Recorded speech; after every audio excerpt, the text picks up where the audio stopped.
নীলুর চাহিদা অনুযায়ী ১.৫ কোটি টাকা জোগাড় করে নীলুর মুখের উপরে ছুঁড়ে দিয়ে নীলুকে যত তাড়াতাড়ি সম্ভব বাড়ি ছাড়া করতে উঠে পড়ে লাগলো এবার সূর্য। হ্যাঁ বন্ধুরা, ভিডিওতে লাইক দিয়ে দেখতে থাকুন। সূর্যর মায়ের কাছে গিয়ে বলতে থাকে যে মা, খুব শীঘ্রই তোমাদের মাথা থেকে এই জঞ্জালটা বিদায় হয়ে যাবে, কারণ আমি নীলুর ডিমান্ড করা সেই ১.৫ কোটি টাকা অলরেডি কিছুটা অ্যারেঞ্জ করে ফেলেছি, আর যতটুকু বাকি আছে সেটা খুব শীঘ্রই আমি অ্যারেঞ্জ করে ফেলবো, সেটা নিয়ে তুমি একদম টেনশন করো না।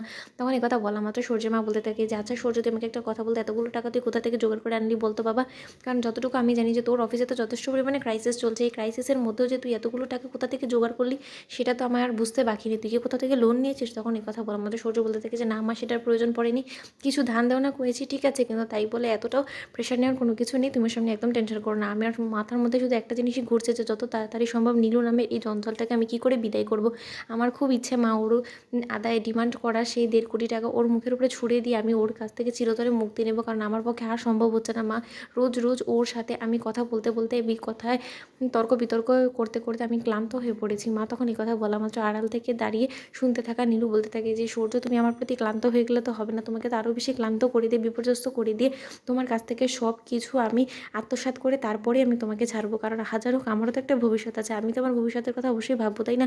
কারণ আমি খুব ভালো করে জানি যে আমার ভবিষ্যৎ জীবনে আমার মায়ের বাড়ির লোকেরা কেউ আমাকে হেল্প করতে পারবে না, কারণ তারাই তো অন্যের কাছে হাত পেতে ভিক্ষি করে তার মেয়ের চিকিৎসা চালিয়েছে। তারপরে যদি এখন আমি তাদের উপরে গিয়ে পড়ি তাহলে যে আমার কী অবস্থা হতে পারে সেটা আমি অনেক আগের থেকে আন্দাজ করে ফেলেছি। তাই তো আমি আমার ভবিষ্যতের জন্য যা যা প্রয়োজনীয় টাকা থেকে শুরু করে প্রপার্টি থেকে শুরু করে সব কিছু আমি নিজেই এবার নিজের জন্য জোগাড় করবো। তখন এই কথা বলা মাত্র নীলু বলতে থাকে যে সূর্য, আমার কিছু কথা আছে, তুমি যেটা ভাবছো না যে ১.৫ কোটি টাকা তুমি আমাকে দিয়ে দিলে আমি খুব সহজে তোমাকে ডিভোর্স পেপারে সিগনেচার করে দিয়ে আমি বিদায় হয়ে যাবো, সেটা হওয়ার নেই, কারণ আমি তখন তো বলেছিলাম তোমাকে যে চাইলে আমার ডিমান্ড ভবিষ্যতে বাড়লেও বাড়তে পারে তাই না।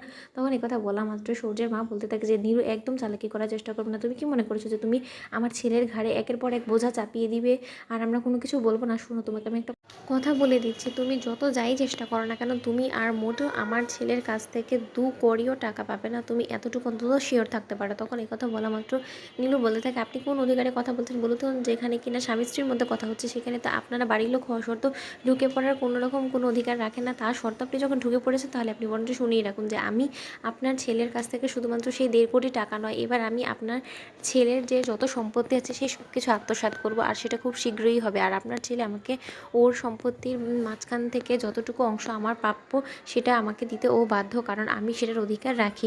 তাই এত সহজে তো আমি আপনার ছেলেকে ছেড়ে দিব না, কারণ আপনার ছেলে যখন আমার কাছ থেকে চিরতরে মুক্তি চাই তাহলে সেই মুক্তি পাওয়ার তো যথেষ্ট পরিমাণে আমাকে পেনাল্টিও ওকে পে করতে হবে তাই না। তখন এই কথা বলা মাত্র সূর্য বলতে থাকে যে তুমি আমার কাছ থেকে আর কিচ্ছু পাবে না, তুমি আমার কাছ থেকে ১.৫ কোটি টাকা চেয়েছিলাম সেটা দিতে রাজি হয়েছি, এছাড়া আর কোনো কিছুই দিব না আমি তোমাকে দিব। তো বন্ধুরা, ভিডিওটি ভালো লেগে থাকলে লাইক কমেন্ট শেয়ার করে সাবস্ক্রাইব করতে ভুলো না।